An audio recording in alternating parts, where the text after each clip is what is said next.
Hi అండి. అందరూ ఎలా ఉన్నారు? బాగున్నారా? నేను బాగున్నానండి. ఇవాళ నేను మీకు తోటకూర ఆవపెట్టిన పులుసు. ఆవపెట్టిన పులుసు చాలా చాలా చాలా చాలా ఫేమస్. ఇది ఎక్కువగా మన అమ్మమ్మలు, బామ్మలు ఎక్కువగా చేసుకుంటూ ఉండేవారు అప్పట్లో. ఇప్పుడు చాలా కనుమరుగైపోయింది. ఇప్పుడన్నీ ఏదో తొందరగా తొందరగా ఏదో చేసేసుకుంటూ ఉంటాం. తొందరగా అయిపోతే చాలని అనుకుంటాం.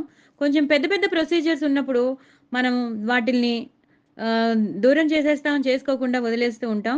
కానీ ఇదివరకు కాలంలో ఈ దప్పలం అనేది, ఇలాంటి తోటకూర పులుసు, ఆవబెట్టిన పులుసు అనేవి చాలా ఫేమస్. సో, నేను ఆ తోటకూర ఆవబెట్టిన పులుసుని నేను మీ ముందుకు తీసుకొస్తున్నాను. చాలా టేస్టీగా ఉంటుందండి. ఆవకాయలో నంచుకుంటే, ఇంకా ఆవకాయ కలుపుకొని ఆ పులుసు నంచుకుంటే చాలా బావుంటుంది. అలాగే గడ్డ పెరుగు అన్నం మనం కలుపుకుంటాం కదా! అన్నం కలుపుకుంటాం కదా! అందులో కూడా ఈ తోటకూర పులుసు నంచుకుంటే చాలా బావుంటుంది. అలాగే మా మావయ్య గారైతే ఆ తోటకూర పులుసుని చపాతీలో కూడా నంచుకునేవారు. చాలా టేస్టీగా ఉంటుంది. సో, మీరందరూ కూడా తప్పకుండా ఈ తోటకూర ఆవబెట్టిన పులుసుని మీరు చేసుకోండి. ఎంజాయ్ చేయండి. బికాజ్ అందులో తోటకూర అన్నీ మంచి మంచి మంచి మంచి ఇంగ్రీడియెంట్స్ పడతాయి. మనిషికి చాలా ఉపయోగపడేవే ఉంటాయి తప్ప ఏది హానికరమైనవేమి ఉండవు. సో, మీరందరూ కూడా అలాంటివి ట్రై చేయండి. ఓకేనా అండి? నేను చెప్పినట్టే మీరు చేసుకుంటే మాత్రం మీకు చాలా టేస్టీ అయిన రెసిపీస్ మీకు వస్తూ ఉంటాయి. సో, నేనిప్పుడు ఆహ్, మీరందరూ కూడా నా ఛానల్‌ని సబ్స్క్రైబ్ చేసుకోండి. సపోర్ట్ చేయండి. ఇంకో నలుగురికి అలా షేర్ చేయండి. అందరిని లైక్ చేయమని చెప్పండి. మీరు షేర్ చేయండి. అందరిని సబ్స్క్రైబ్ చేసుకోమని చెప్పండి. అలాగే నేను పాటలు పాడుతున్నాను. నా ఇన్‌స్టాగ్రామ్ లింక్ నేను డిస్క్రిప్షన్‌లో ఇస్తాను. నేను షేర్ చేస్తాను. మీరందరూ తప్పకుండా ఇన్‌స్టాగ్రామ్‌లో నన్ను ఫాలో అవ్వండి. ఓకేనా అండి? తప్పకుండా నేనక్కడ పాటలు పాడుతున్నాను. ఇక్కడ నన్ను ఎలా ఆదరించారో అక్కడ కూడా నన్ను అలా ఆదరించండి. ఇక్కడ సబ్స్క్రైబర్స్‌గా, అక్కడ ఫాలోవర్స్‌గా నన్ను ఆదరించండి. నేను పాటలు మానలేదు. నేను పాటలు పాడుతున్నాను. ఇంకా చాలా చాలా పాటలు వస్తూనే ఉంటాయి. బట్ కొంచెం ప్లేస్ మారిందంతే. అది ఇన్‌స్టాగ్రామ్‌లోకి వెళ్ళాయి. ఇక్కడ షార్ట్స్ ఒస్తాయి. ఇక్కడ వాయిస్ ఓవర్ ఒస్తుంది. ఇక్కడ మంచి మంచి మాటలొస్తాయి. బోలెడన్ని టిప్స్ ఒస్తాయి. ఎన్నెన్నో టిప్స్ మీకు చెప్తాను. బ్యూటీ హ్యాక్స్ గురించి. చాలా చాలా ఎన్నో ఆరోగ్యం గురించి ఎన్నో వస్తాయి. మనకి తెలిసినవన్నీ మనం షేర్ చేస్తాను. నాకు తెలిసినవన్నీ నేను మీకు షేర్ చేస్తాను. సో దట్ ఏది ఉపయోగపడినా చాలా మంచిదే గదా! అందుకే చెప్తున్నాను. సో, బ్యూటీ టిప్స్ అంటే, వెయిట్ లాస్ టిప్స్ అంటే అందరూ ఇష్టపడి చూస్తారు. ఎందుకంటే అవి చాలా ఇంపార్టెంట్. మీరే కాదు, నేను గూడా ఎక్కడైనా వినిపించినా, ఎవరైనా చెప్పినా నేను చాలా తొందరగా ఫాలో అవుతాను. చాలా ఇంపార్టెంట్ కాబట్టి అవి 2. మనం ఎక్కువ డబ్బులు వేరే వేరే క్రీమ్స్ కోసమని, పౌడర్స్ కోసమని, వేరే వేరే బ్యూటీ హ్యాక్స్ మనం కొనుక్కొని, డబ్బులు ఖర్చు పెట్టుకుని బదులు ఇంట్లోనే మనకి దొరికే వాటిలతోనే మన ఫేస్‌ని ఎంత గ్లో చేసుకోవచ్చో, మన ఫేస్‌ని ఎంత హెల్తీగా ఉంచుకోవచ్చో గూడా మనం నేను ఈ టిప్స్ ద్వారా నేను చెప్తాను. సరే, ఇప్పుడు తోటకూర పులుసు, ఆవపెట్టిన పులుసులోకి వెళ్ళిపోదాం. సో, తోటకూర ఆవపెట్టిన పులుసంటే చాలా చాలా బావుంటుంది. ఫస్ట్ తోటకూర ఓ 4 కట్టలు తీసుకోండి. 4 కట్టలు తీసుకొని శుభ్రంగా కడిగేసుకోండి. ఎంత మీకు తెలుసు కదా! ఇంకా మట్టిపోయే వరకు ఫుల్ కడిగేసుకోండి. అయ్యో! కరోనాలో అయితే అందరూ ఉట్టి నీళ్ళతో కాకుండా సర్ఫేసి, సబ్బులేసి అన్నీ విమ్ముల్లో కడిగేసి, శుభ్రంగా కడిగేసి, మళ్ళీ దాన్ని ఉప్పు నీళ్ళల్లో వేసి ఎన్ని చేసేవారో పాపం. కరోనాలో నిజంగా చాలా నవ్వొచ్చేది. ఒక్కొక్కళ్ళు చెప్తుంటే చాలా నవ్వుగా అనిపించేది పాపం. వాళ్ళంతా ఇబ్బంది పడే, అంటే భయమేసేది. ఎక్కడ ఏ ఆకుకూరల్లో ముట్టుకుంటారు గదా! అందరూ అన్నీ ముట్టుకునేవి వస్తున్నాయి గదా! ఏమో ఎలా ఉంటుందో అని పాపం మళ్ళీ ఆ కూరలన్నీ తెచ్చుకున్న సామాన్లన్నీ అవన్నీ గంట సేపు బయట వదిలేసి, కరోనా చాలా ఏడిపించింది మనది కథ తెలుసు కదా! సో, అలాగే ఇప్పుడు మాత్రం ఈ తోటకూరని మాత్రం బాగా కడిగేసుకోవాలి ఇసుక పోయే వరకు. బాగా కడిగేసుకొని, బాగా సన్నగా తరిగి పెట్టుకోవాలి. అలాగే ఈ తోటకూర పులుసులో ఉల్లిపాయలు వేయాలి. ఓ పెద్ద పెద్ద ఉల్లిపాయలు 2, 3 తీసుకోండి. దాన్ని సన్నగా తరగకూడదు. కొంచెం పెద్ద పెద్ద ముక్కలుగా తరగాలి. తరిగి తరిగి పెట్టుకోండి. అలాగే పచ్చిమిరపకాయలు 10-12 పచ్చిమిరపకాయలు తప్పకుండా పడతాయి. ఎందుకంటే తోటకూర పులుసు కాబట్టి, మనం చింతపండు కూడా వేస్తాం కాబట్టి, ఆ పులుపుకి బ్యాలెన్స్ అవ్వాలంటే కారం ఉండాలి. అది కూడా పచ్చిమిరపకాయ కారం అయితే చాలా బావుంటుంది. సో, 10, 12 పచ్చిమిరపకాయలని, ఒక పచ్చిమిరపకాయని 2 చేయండి. అలా 12 పచ్చిమిరపకాయలు తీసుకోండి. పక్కన పెట్టుకోండి. అలాగే కొంచెం కరివేపాకు, కొంచెం కొత్తిమీర. అవి ఉన్న ప కొ క కరివేపాకు ఉండేటట్టు చూసుకోండి. కొత్తిమీర లేకపోయినా పర్వాలేదు. ఓకేనా అండి? సరే. ఆవ పొడి, మెంతి పొడి లాంటిది ఉంటుంది గదా! ఆవ పొడి, మెంతి పొడి కూడా మీరు రెడీగా పెట్టుకోండి. సో, ఇప్పుడు తోటకూరని బాగా కడిగేసుకున్నాక ఒక గిన్నెలో వేయండి. ఆ గిన్నెలో ఆ తోటకూరంతా ములిగే వరకు నీళ్లు పోయండి. ఒక అంటే ఒక 3-4 గ్లాసులు నీళ్లు పోసేసేయండి. పెద్ద గ్లాస్‌తో 3-4 గ్లాసులు. ఎందుకంటే ఎక్కువ పోస్తే మళ్ళీ తోటకూర నీరు వదులుతుంది. ఎక్కువైపోతుంది. సో, 3 గ్లాసులు నీళ్లు పోసేయండి. 3 గ్లాసులు నీళ్లు పోసాక అందులోనే పచ్చిమిరపకాయలు వేసేయండి. అలాగే పచ్చిమిరపకాయలు వేసేసాక అదే తుంపిన పచ్చిమిరపకాయలు 12 పచ్చిమిరపకాయలు వేసేసాక ఉల్లిపాయ ముక్కలు మనం పెద్ద పెద్దగా తరిగి పెట్టుకున్నాం కదా! ఆ ఉల్లిపాయ ముక్కల్ని వేసేయండి. నేను 2 పెద్ద పెద్ద ఉల్లిపాయలు తీసుకున్నాను. లేదా చిన్న చిన్నవి ఉంటే 3 ఉల్లిపాయలు తీసుకోండి. కానీ పెద్ద పెద్ద ముక్కలుండాలి. చిన్న చిన్న ముక్కలు కాదండి. ఎందుకంటే మనం ఎప్పుడైతే తోటకూరని మ్యాష్ చేసేస్తామో అవి మ్యాష్ అయిపోతాయి. అలా మ్యాష్ అవ్వకూడదు. మనం తింటున్నప్పుడు చిన్న చిన్న ముక్కలుగా ఉల్లిపాయ ముక్కలు కూడా ఉడికిపోయిన ఉల్లిపాయ ముక్కలు కూడా మన నోటికి వస్తూ ఉంటాయి. సో, పెద్ద పెద్ద ముక్కలుగానే ఉండాలి. సో, అలా తరిగేసుకున్నాక మీరు అవన్నీ వేసేసాక కొంచెం పసుపు వేయండి. అలాగే 2 స్పూన్స్ కారం వేయండి. పచ్చిమిరపకాయలు ఎలాగో 12 వేశారు కాబట్టి 1 ½ స్పూన్, 2 స్పూన్స్ కారం వేయండి. కుక్కర్‌లో పెట్టేసి మూత పెట్టేయండి. మూత పెట్టేసాక 3 విజిల్స్, 2 విజిల్స్ మీకు ఎన్ని విజిల్స్ వస్తాయో చూసుకొని, ఆ విజిల్స్ వచ్చేసాక ఉడికిపోయాక బంద్ చేసేసేయండి. బంద్ చేసేసాక మ నీరంతా వదిలేస్తుంది. తోటకూరంతా నీరు వదిలేస్తుంది. సో, ఇంక పోసిన దానికన్నా ఎక్కువ నీళ్ళయ్యాయే అని అనుకుంటాము. ఏం పర్వాలేదు. మీరు ఫస్ట్ ఆ నీరునంతా ఇంకో గిన్నెలోకి తీసేసుకోండి. ఇంకో గిన్నెలోకి తీసేసుకొని పెట్టుకోండి.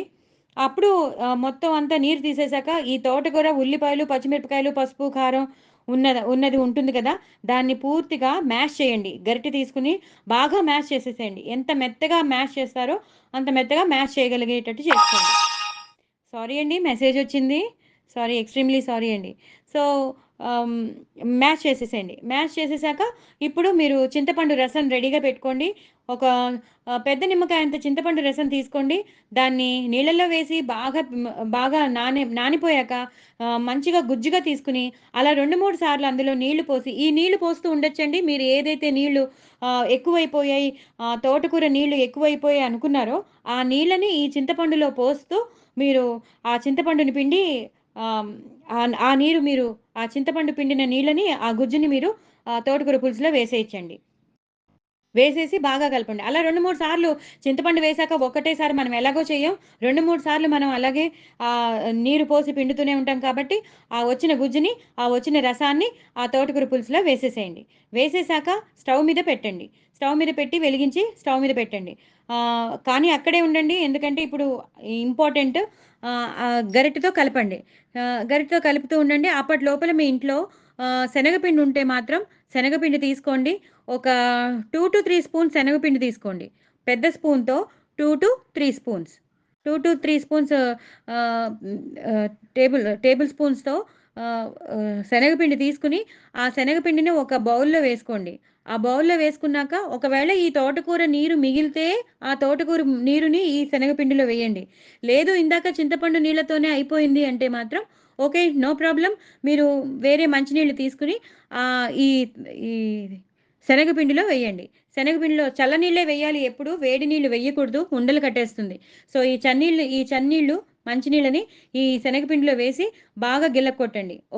ఒక థిక్ పేస్ట్ లాగా అవుతుంది. అలా అని గట్టిగా ఉండకూడదు. సెమీ లిక్విడ్‌లా ఉండాలి.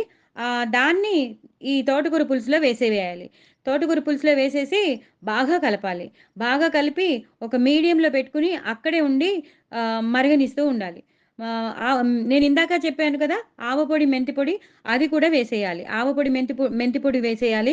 బాగా కలపాలి. శనగపిండి పెట్టేశారు, ఆవపొడి, మెంతిపొడి వేసేశారు, పసుపు వేశారు, కారం వేశారు ఇందాక, పచ్చిమిరపకాయలు వేశారు. ఇవన్నీ రెడీగా పెట్టుకున్నారు కదా! ఇప్పుడు మీరు ఆవపొడి ఉంటే ఆవకాయ చేసుకున్నప్పుడు ఆవపొడి ఉంటుంది చూసారా? అదైనా వాడొచ్చు. లేదా కొన్ని ఆవాలు తీసుకొని కొన్ని ఆవాలు మరి గ్రైండ్ అవ్వాలి అంటే కొన్ని అయితే ఆ గ్రైండ్ అవ్వవు కాబట్టి మీ చిన్న మిక్సీలో ఎన్నైతే గ్రైండ్ అవుతాయో అన్ని ఆవాలు తీసుకొని గ్రైండ్ చేసేసేయండి. పచ్చి ఆవాలే వేయించక్కర్లేదు. ఆ పచ్చి ఆవాల్ని గ్రైండ్ చేసేసి రెడీగా పెట్టుకోండి. ఆ పచ్చి ఆవాలని కొంచెం ఒక 2 స్పూన్స్ గానీ, 3 స్పూన్స్ గానీ ఆవ ఆవ ఆవపొడి తీసుకోండి. ఒక గిన్నెలో వేయండి. ఆ 2, 3 స్పూన్స్ ఆవపొడిని గిన్నెలో వేశాక కొంచెం మంచినీళ్ళు పోయండి. మంచినీళ్ళు పోసి బాగా డైల్యూట్ చేయండి. ఒక సెమీ లిక్విడ్ పేస్ట్ లాగా తయారవుతుంది. సో, దాన్ని మాత్రం ఇప్పుడే వేయకండి. లాస్ట్‌లో వేయాలి. ఇప్పుడే వేయకండి. దాన్ని మాత్రం రెడీగా పెట్టుకోండి అంతే. సో, పులుసంతా మరుగుతూ ఉంటుంది. మనం శనగపిండి కూడా పెట్టేసాం కాబట్టి అదేమవుతుందంటే థిక్‌నెస్ ఒస్తుంది. ఆహ్, ఎ ఈ ఎందుకంటే ఈ ఈ తోటకూర నీళ్ళు ఇవన్నీ గూడా చిక్కగా అయిపోతుంది. మొత్తం పులుసంతా చాలా చిక్కగా అయిపోతుంది. ఈ శనగపిండి పెట్టడం వల్ల. చిక్కగా అయిపోయాక ఇంక మరుగుతూ ఉంటుంది. మరుగుతూ ఉన్నప్పుడు గిన్నెని తీసి పక్కన పెట్టుకోండి. పక్కన పెట్టుకున్నాక పోపు గరిటె తీసుకోండి. పోపు గరిటె తీసుకొని నూనె వేయండి. తగినంత నూనె వేయండి. పోపుకి ఎంత నూనె కావాలో అంత నూనె వేయండి. అందులో ఆవాలు వేయండి. జీలకర్ర వేయండి. ఎండుమిరపకాయలు ఒక 4, 5 తుంపి వేయండి. అలాగే ఇంగువ వేయండి. వేసేసి అవన్నీ వేగిపోయాక మీరు ఆ పోపుని తోటకూర పులుసులో వేసేసేయండి. మీ దగ్గర ఉంటే కరివేపాకు వేయండి. కొత్తిమీర లేకపోయినా పర్లేదు. ఉంటే వేయండి లేకపోతే పర్లేదు. కానీ కరివేపాకు మాత్రం వేయండి. కానీ ఆవాలు, జీలకర్ర, ఎండుమిరపకాయలు, ఇంగువ పోపు మాత్రం ఎక్కువుండాలి. ఇంగువ అస్సలు కొంచెం కూడా తక్కువ వేయొద్దు. కొంచెం బాగానే వేయండి. వేసేసి ఆ పోపుని తోటకూర పులుసులో పెట్టేసి స్టవ్ మీద పెట్టండి. మళ్ళీ ఇంకోసారి మరగనివ్వండి. ఒక 5-8 నిమిషాలు అలా దగ్గరే ఉండండి. కలుపుతూ ఉండండి. బాగా చిక్కగా ఆ శనగపిండి పెట్టిన మూలాంచి బాగా చిక్కగా అయిపోతుంది. చాలా టేస్టీగా అయిపోతుంది. మీకు తెలిసిపోతుంది ఇంక అయిపోయినట్టు. సో, బాగా కలుపుతూ ఉండండి. మరిగిపోతుందని తెలిసిపోతుంది. అప్పుడు దాన్ని దింపేసేయండి. దింపిన 2 నిమిషాల తర్వాత మీరు ఏదైతే ఆవ పొడిని పేస్ట్ చేసి పెట్టుకున్నారో, నీళ్లు పోసి పేస్ట్ చేసి పెట్టుకున్నారో, ఆ ఆవ పొడిని ఈ తోటకూర పులుసులో వేసేసేయండి. వేసేసి బాగా కలిపేసేసి మూత పెట్టేయండి. తర్వాత మళ్ళీ కాసేపయ్యాక ఇంకోసారి కలపండి. ఎందుకంటే ఆవ పొడి వేసాం కదా! ఎక్కడ డిపాజిట్ కాకుండా అన్ని చోట్లకి ఈక్వల్‌గా కలిసేటట్టు ఇంకోసారి కలిపేసేయండి. అంతేనండి. తోటకూర ఆవబెట్టిన పులుసు రెడీ అయిపోయింది. చాలా చాలా టేస్టీగా ఉంటుంది. ఆవకాయలో బావుంటుంది. అలాగే నేను చెప్పినట్టు ఇందాక పెరుగన్నంలో చాలా బావుంటుంది. చపాతీలో మా మావయ్య గారు నంచుకునేవారని చెప్తున్నాను. చాలా చాలా టేస్టీగా ఉంటుంది. నేను చెప్పినట్టు మీరన్నీ చేసుకుంటే మాత్రం చాలా టేస్టీగా వస్తుంది. సో, మీరందరూ కూడా ట్రై చేయండి. మీరు నా ఛానెల్‌ని సపోర్ట్ చేయండి. ప్లీజ్, ప్లీజ్, ప్లీజ్ మీరందరూ సపోర్ట్ చేయండి. సబ్స్క్రైబ్ చేసుకోండి. మరిన్ని రెసిపీస్‌తో, మరిన్ని మంచి మాటలతో, మా మరిన్ని రెసిపీస్‌తో నేను మీ ముందుకొస్తాను. నా ఛానెల్‌ని సబ్స్క్రైబ్ చేసుకోండి. అలాగే ఇన్‌స్టాగ్రామ్‌లో ఫాలో అవ్వండి. మరి ఆహ్, మరి నే మళ్ మళ్ళీ వస్తానండి. బాయ్ అండి.